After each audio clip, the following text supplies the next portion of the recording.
Good morning, good afternoon, good evening, and welcome to the Oraculo's True Divination podcast, where I bring you ancient wisdom for the modern mystic.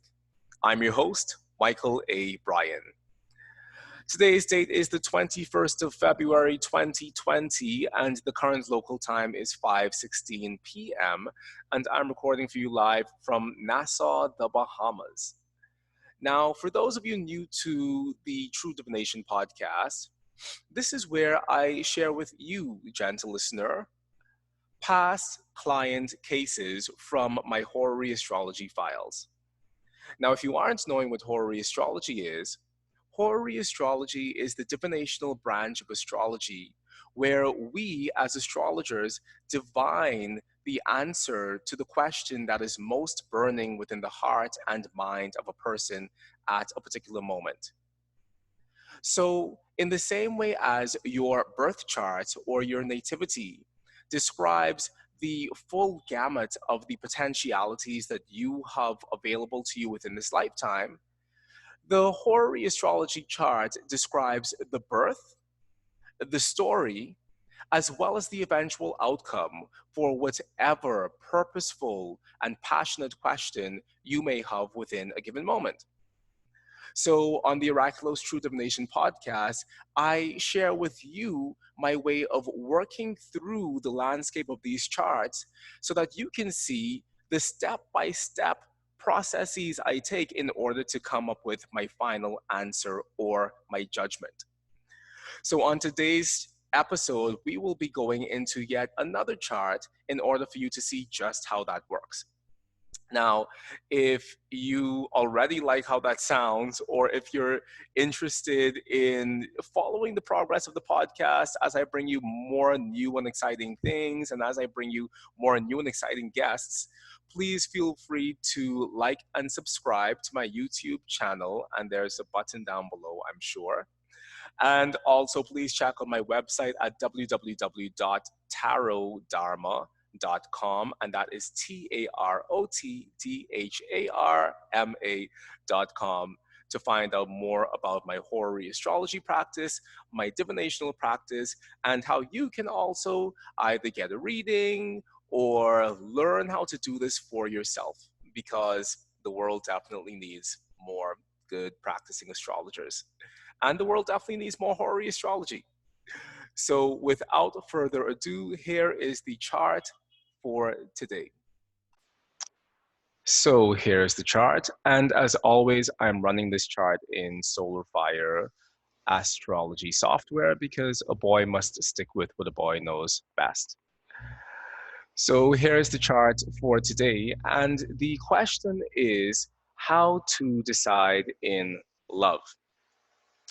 And the reason why this reading was so interesting for me was because the lady who asked for it basically said, I don't necessarily want for you to tell me what to do, and neither do I want for you to tell me how to do it, but I just want to know how to navigate the grounds of the relationship that I find myself in, and how do I make decisions when the things that I'm going through don't really seem to add up. So she was very, very clear about what it is she wanted and how it is she wanted to hear it.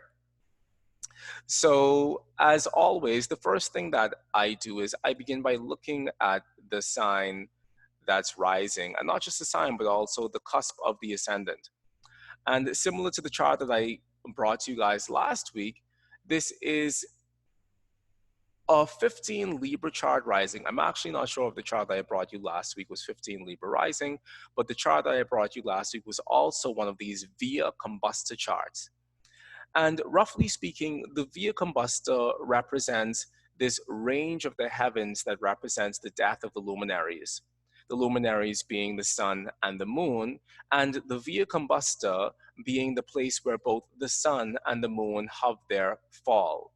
The sun finding its fall at 19 degrees of Libra, and the moon finding her fall at 3 degrees Scorpio. So since the Via Combusta is representing this pathway in the heavens that represents the death of the luminaries, i.e. the life givers, this part of the heavens that's associated with their death is seen as being a generally malefic region. And whenever the Via Combusta is rising, it's considered to be a consideration before judgment. And notice I didn't say a stricture against judgment, because the Via Combusta rising doesn't prevent you from interpreting this chart by any stretch of the imagination, but it's a consideration that we take into account as to what the general tone of this reading is going to be. And whenever I see the Via Combusta, I always think about a trail of sorrow or the beginning of a negative experience.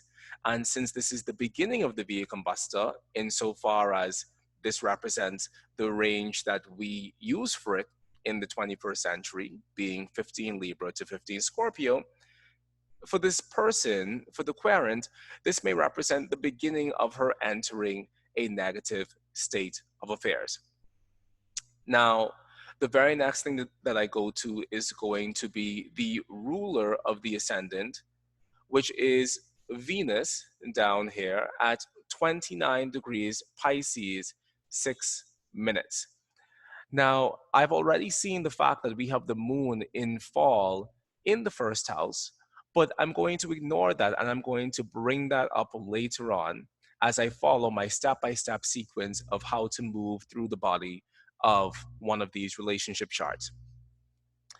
So with Venus at 29 degrees Pisces, 6 minutes, Venus is essentially dignified insofar as she has her exaltation in Pisces. And the degree of Venus's exaltation is 27 degrees Pisces exact. So she's past the degree of her exaltation and she's moving towards the end of the sign. But she's exalted all the same. And she is accidentally debilitated by being in the malefic 6th house. Now, the 6th house, the 8th house, and the 12th house are seen as being malefic houses because they are houses that do not share any aspectual relationship or any of the 5 Ptolemaic aspects with the ascendant. So here we have this Venus accidentally debilitated in the 6th house. But she's also at the end of the sign. And furthermore, she has the accidental debility of being conjunct Shiat, the shipwreck star. And it is not lost on me, and I know that it's also not been lost on several of my colleagues, that Shiat sounds like a dignified way of saying shit. So we have the querent conjunct Shiat, the shit star, the shipwreck star, and accidentally debilitated in the 6th house of slavery and sickness. So the composite image that we're starting to put together about this person is that through that exaltation, she feels herself to be more highly dignified than she actually is within the body of the situation. So exaltation, if we look toward the Renaissance, if we look toward what the Renaissance astrologers say, represents a state of a planet or a person fundamentally blowing air up their own behind. And they say that it is as if this person is assuming more prestige upon themselves than is actually their due. So at 29 degrees Pisces, the querent is very much seeing herself as being this most dignified version of Venus, this most Aphrodite-esque version of Venus. And so she may be thinking that she is more dignified because of her beauty, because of her charm, because of some pride piece that she holds attached to herself that makes her above and beyond the disapproval of the person who she's wanting to connect with, or that makes her above and beyond the rejection. That's the word I was looking for. The rejection of this person who she's wanting to connect with. However, she's conjunct Shiat, the shipwreck star, which says that she may very well be in a state of shipwreck and sorrow, even though she's holding on to this final degree of her exaltation. It's as if within the story of this exaltation for her is also wrapped up the story of her imminent demise. And not necessarily demise in terms of actual death, but demise insofar as this relationship is concerned. Now, we see that she's going to be moving out of this 29th degree of Pisces into 0 degrees Aries, which is a completely detrimental place for Venus insofar as Venus finds her detriment within the whole sign of Aries. So it builds the planetary story or image that this is a person who is already not in a good situation, or rather already not in the best situation, even though she's exalted. The affiliation with Shiat gives us this underlying energy of a situation that's eventually going to lead to her despair. And also the fact that after she moves out of Venus, she's going to be pretty much thrown on the dry, arid wasteland that is the space of her detriment in Aries, is saying to us that the dignity that she has here, while strong within itself, isn't really strong insofar as the progression of this reading through time. And it's not really strong insofar as she's at the final degree of any sign.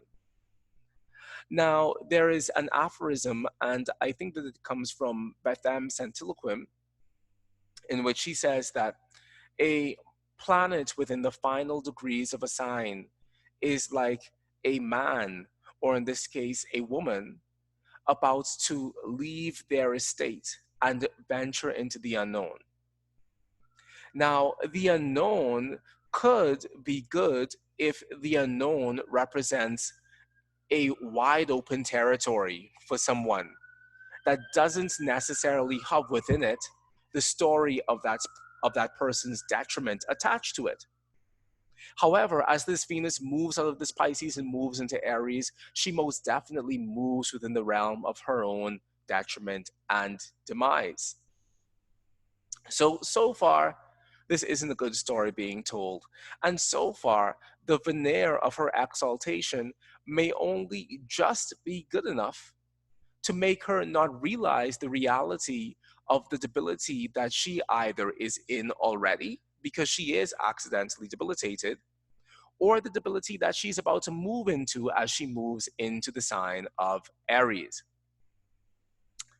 Now, being in the 6th house, we see that she is in the 12th house of her lover, or of the person who she's wanting to create this union with. But she's just fundamentally in the 6th house of slavery, servitude, and sickness. Now, if we are choosing not to go down the path of sickness, we can say that she may find herself at this moment obligated or obliged to this other person or to people within this situation that has her feeling constantly beholden to them, or that has her feeling constantly indebted to them insofar as she has to keep on showing up for them and she has to keep on doing things for this person. The other definition of this, if we look at this as the 12th house of her lover, is saying that she is sitting pretty within the house of her lover's self-undoing. And so as he looks towards her, he sees her as representing a part of himself that's fundamentally destructive to himself. So while she may feel as if she's in her own exaltation and may feel high and mighty because of that, as he looks down here towards her in her exaltation, but in his 12th house, he doesn't see or have the same sense of endearment towards her as she might have towards herself. So this is the general undertone that we see in terms of the current state of affairs of this person. Now, insofar as the houses represent our ability to act or the level of power that we have in a situation, her being not only in one of these cadent houses, but also in either the sixth, the eighth, or the 12th house, says that she fundamentally does not have any power to affect change within the situation that she's moving through or moving into. So while she might have a power piece within herself because of that exaltation, environmentally, she's not placed in a position that actually allows her to be able to materially alter or affect the situation that she finds herself in a way that takes her any closer to the goal of being with this person, if that's actually the goal that she has in mind.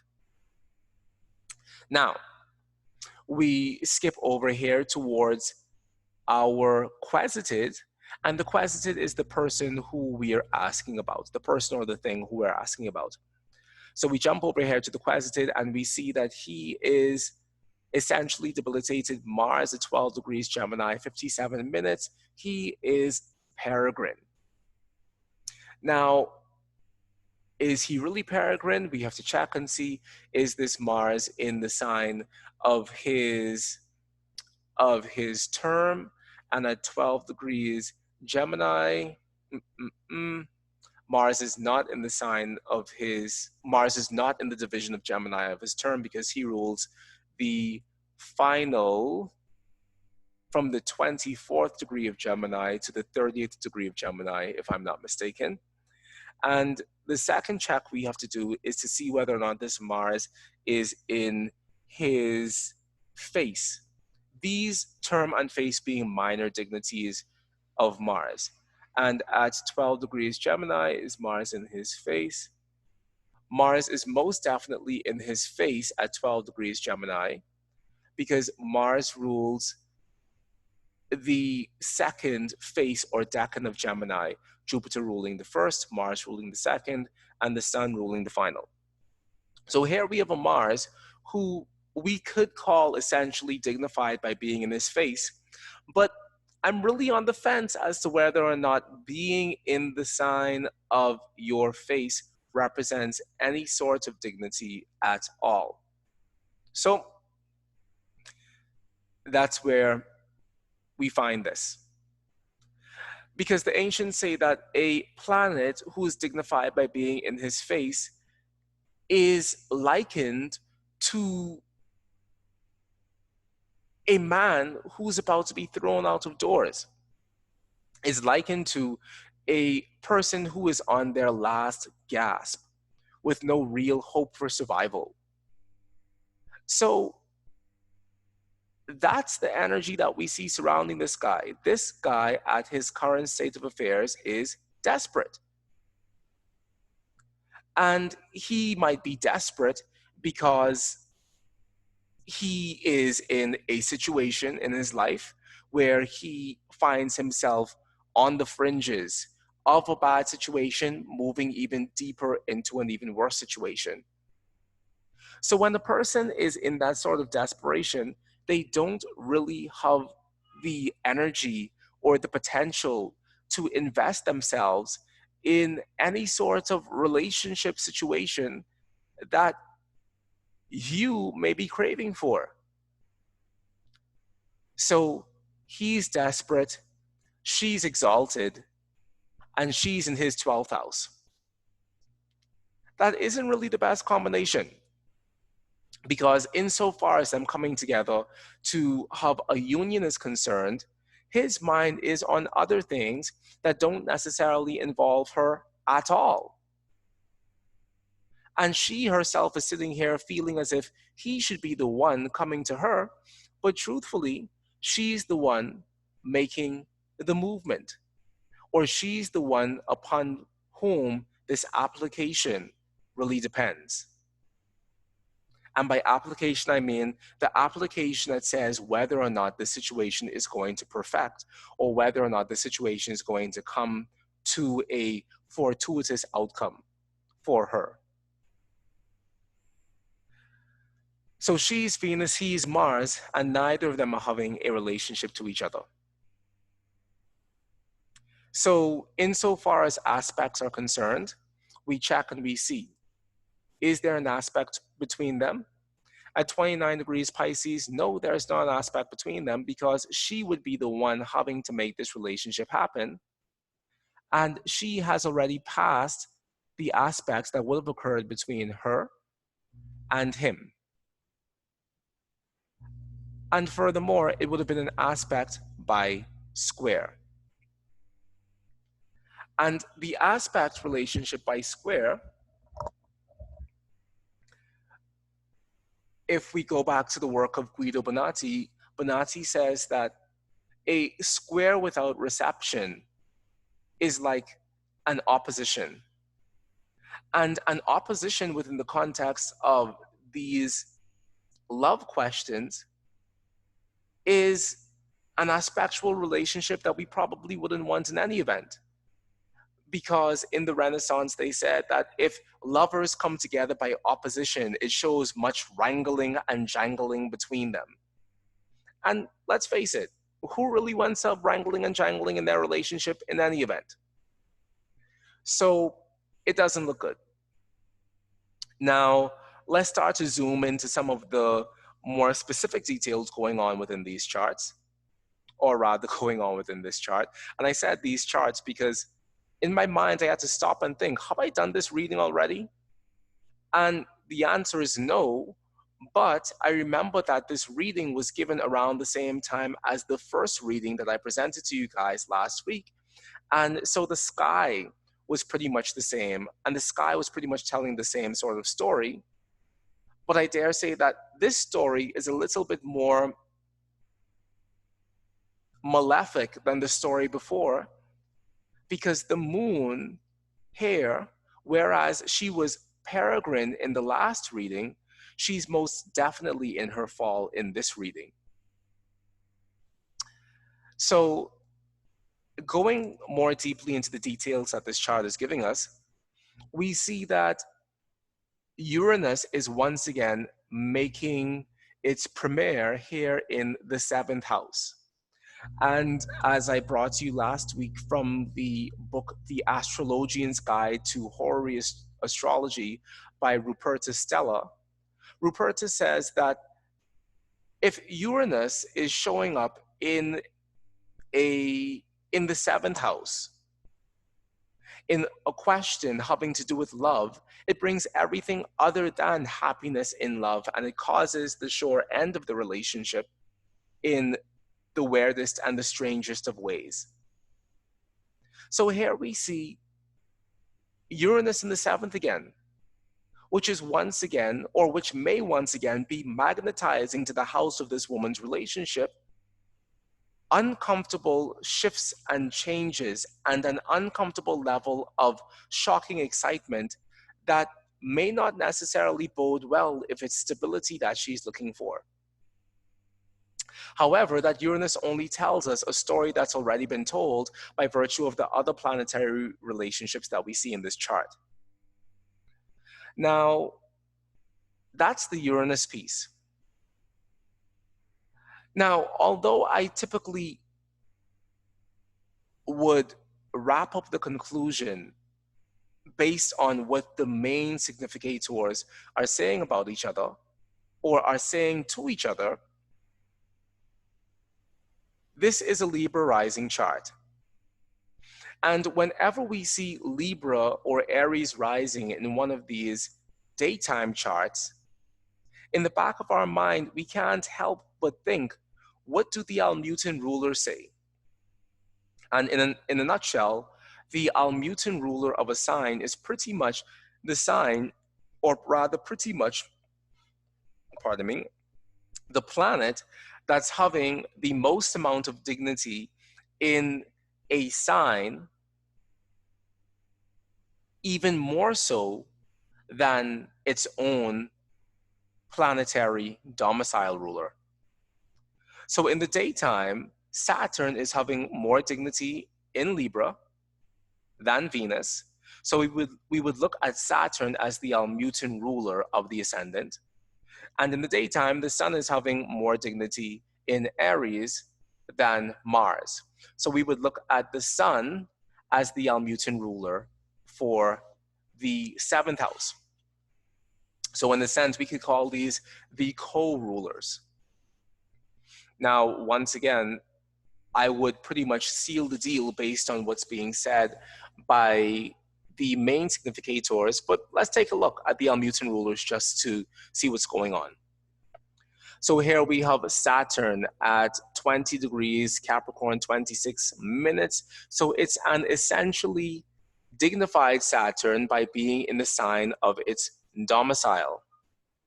However, it's in the weakest of the angular houses. So while it's accidentally dignified, or rather accidentally fortified, it's fortified by being in the weakest of the angular houses, being the fourth house. And it's accidentally debilitated by being conjunct the south node. The south node, which is also applying to that Saturn based on the retrograde motion of the nodes. So it's a mixed bag with this one. But I think what's worth taking into consideration here is that when it comes to these love questions, you really want to feel as if you're the one having the ability to do the applying. You really want to feel as if you're the one having the ability to bridge the gap between you and this other person. Whereas with Saturn as the Almuten ruler for Lord 1, it shows us that this Saturn person doesn't have the ability to apply to anyone. Because if we follow the 7 classical rulers of the signs, which are Saturn, Jupiter, Mars, Sun, Venus, Mercury, and Moon, Saturn is the slowest moving planet in that equation. And therefore, if anything is going to happen in this chart, she, the querent, is not going to be the one who's able to affect that change. Now we take a look at the sun. And the sun is at 29 degrees Aries, 34 minutes, i.e. essentially dignified, being in the sign of his exaltation. But he's also at the last degree of the sign of his exaltation. And he's also at the last degree of a masculine sign. Now, as I said in the previous recording, one of my mentors, Judith Hill, brought it to my attention that the Hindus say that planets in the last degrees of masculine signs are dead, meaning they have no power there. So here we see the sun at the last degree of the sign of his exaltation. So it feels in a way as if the sun is giving his last big hurrah before his death. Or it feels as if he is absolutely burnt out from shining so brightly in Aries. And now as he crosses over into the land of Taurus, he crosses over into a place where he isn't shining as brightly at all because of his peregrination. But he's also going to be applying to this Uranus in the 7th house. Which means if there's a separation or a severance to be affected within the body of this relationship, if we were to base this on the Almuten rulers, we see that the sun applying to Uranus may be the one to affect the severance, or the one to affect the breaking apart of the relationship. Which sucks, pretty much. So once again, we look for applications between the two of them. And as we can see, the sun is beyond the point of applying to that Saturn, which he would have also been applying to by a square aspect without reception, which, as we know from our lovely Guido Bonatti, is the equivalent of an opposition, and which we know from our Renaissance sources, when lovers come together by opposition, it brings about much wrangling and jangling between them. Who wants wrangling and jangling in their relationship? No one. Unless you're into that sort of thing. And I really don't know anyone who is into that sort of thing. So once again, not only do the primary significators of the querent and the quasitive deny happiness within this relationship between the two of them, but the secondary significators of the querent and the quasitive deny happiness regarding this relationship between the two of them. Now, today I was talking with my beloved friend, Tony Lewis, who, if you don't know Tony, you should, because he's the author of the book Horary Astrology, Plain and Simple, amongst several other amazing books. And Tony said to me today that in Lily would use the 11th house as the fulfillment of desires within horary questions in general. So even though the 11th house doesn't necessarily come to bear fruit within the context of this particular reading, based on the fact that we're specifically looking at Lords 1 and Lord 7, if we use the 11th house as bearing fruit for the nature of the fulfillment of desire for the querent, we see that the ruler of the 11th house is also this sun who is dead, essentially, by being in the final degree of a masculine sign. But it doesn't stop there, because based on Jyotish, if we were looking at relationship questions in general, we would take into consideration the 7th Lord as the primary Lord, having to deal with the nature of the unfoldment of the relationship. But we would also take into consideration the 5th house Lord, the 5th house having to do with romance, and the 11th house Lord, the 11th house having to do with the fulfillment of desire. And if we do go to the 5th house Lord, we see that the 5th house Lord is the same Saturn who was the Almuten ruler of the ascendant. And we see that the 11th house Lord is the same Sun who is the Almuten ruler of the 7th house. So no matter how we flip this and reverse it in the iconic words of Missy Elliott, we still end up having Sun Saturn absolutely involved within the story that's being told by this chart. And we still have them in an aspectual relationship that denies. Now, the final thing worth looking at within this chart, even though in my mind I want to look at everything. I want to look at the semi-squares and the sesqui quadrates because of my relationship to Uranian astrology and cosmobiology. I want to completely unleash the Kraken, but we're not going to do that because Tony Lewis also told me that these videos that I've been making are a little bit on the long side. So let's see if we could wrap this up in the next 5 minutes, shall we? So the final thing that I take into consideration is the fact that we have this moon at 5 degrees Scorpio, 47 minutes in the ascendant, essentially debilitated, being in her fall.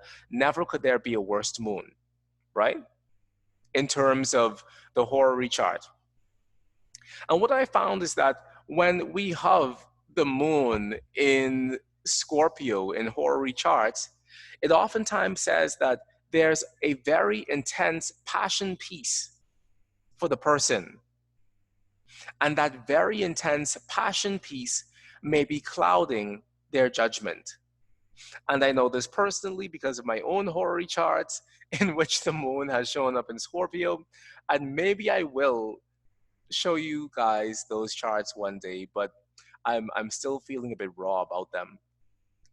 But for myself personally, it's also come up that whenever this moon has come up in Scorpio, it shows an unsustainable passion piece that says that I'm too gung-ho about the outcome of the situation to actually be seeing clearly. And here the moon is definitely bringing that story our way. Now,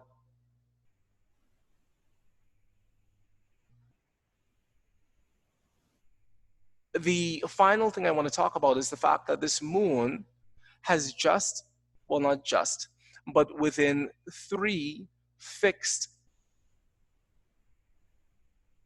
what's the word I'm looking for? Within 3 fixed not cardinal. Oh my goodness gracious, it's slipping me.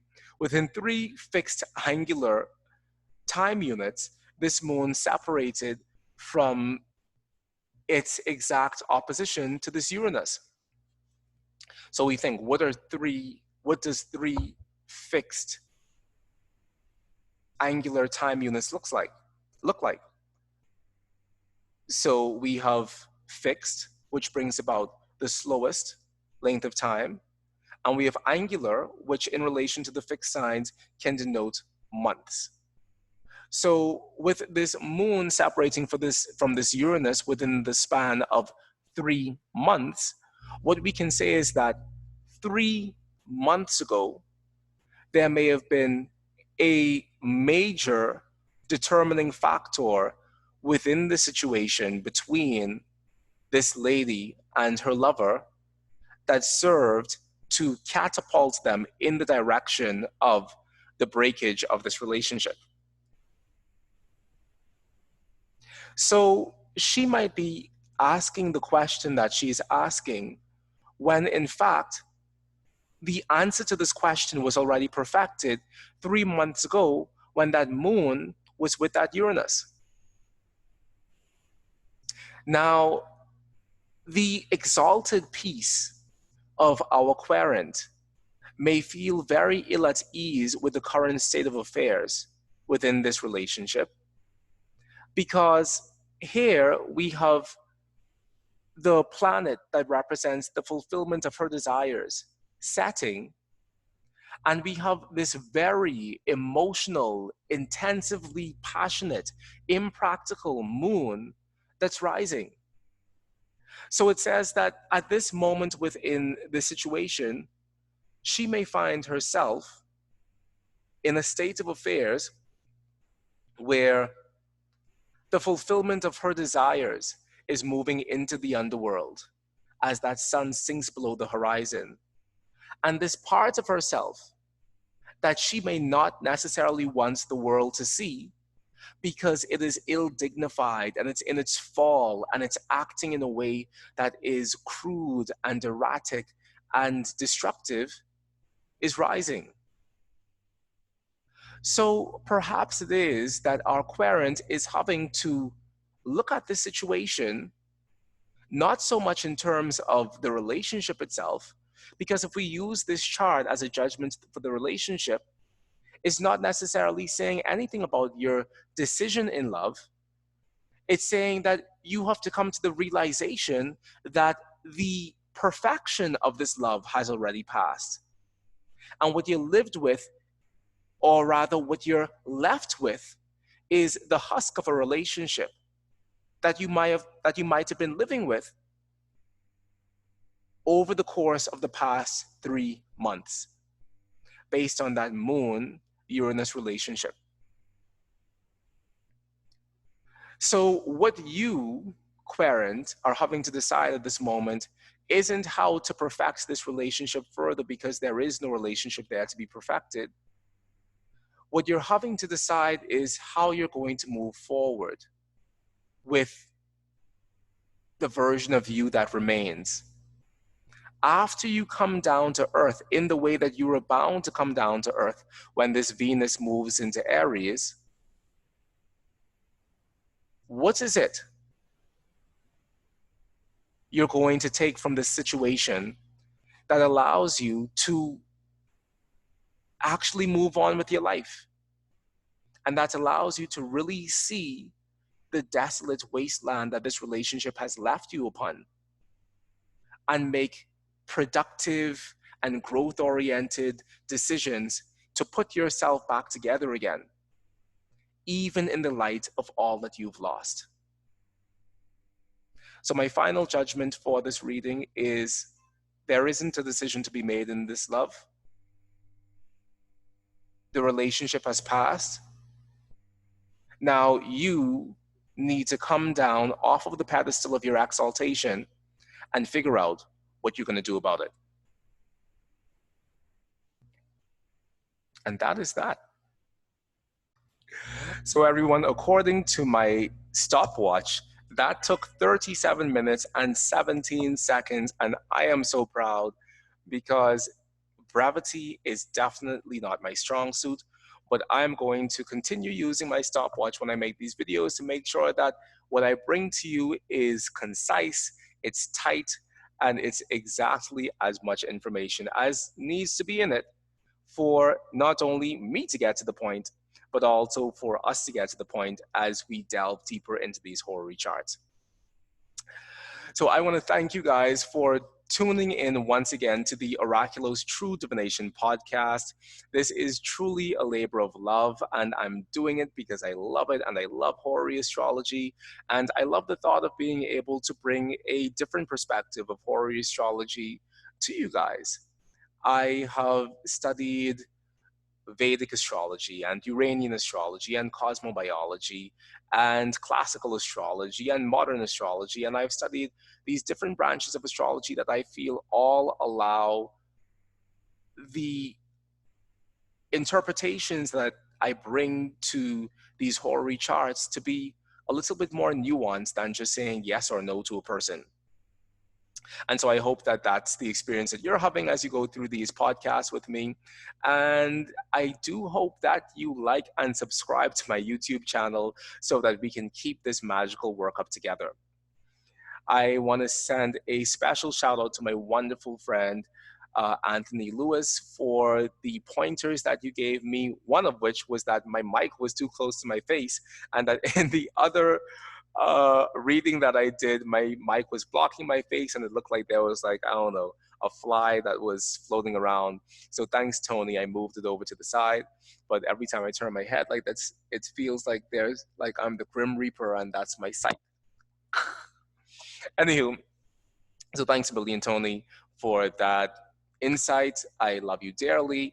And please do stick around, guys, because I am going to be bringing some horary charts that Tony and I look at together in the next couple of episodes.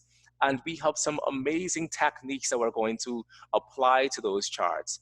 One of which I spoke about in the final episode last week about Evangeline Adams's method of using the natal planets of a person within their horary chart and just shifting the angles to reflect the horary moment.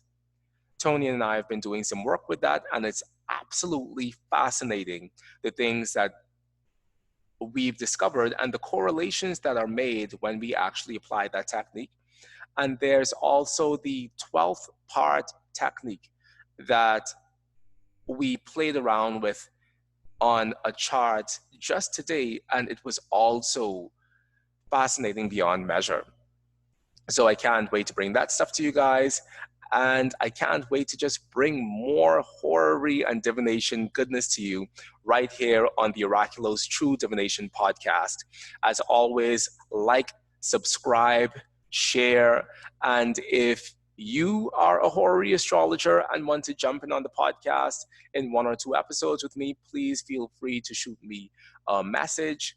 Or if you want to get a horary reading done or any sort of reading done, please feel free to visit my website at www.tarotdharma.com, and the link is in the bio below, so that you can connect with me regarding getting a reading, regarding studying, or regarding just talking horary or tarot or divination, because there's nothing more I love than connecting with you guys. So from the bottom of my heart, thank you guys again for joining. And until next time, keep doing astrology, because it makes a difference in the world. Be well.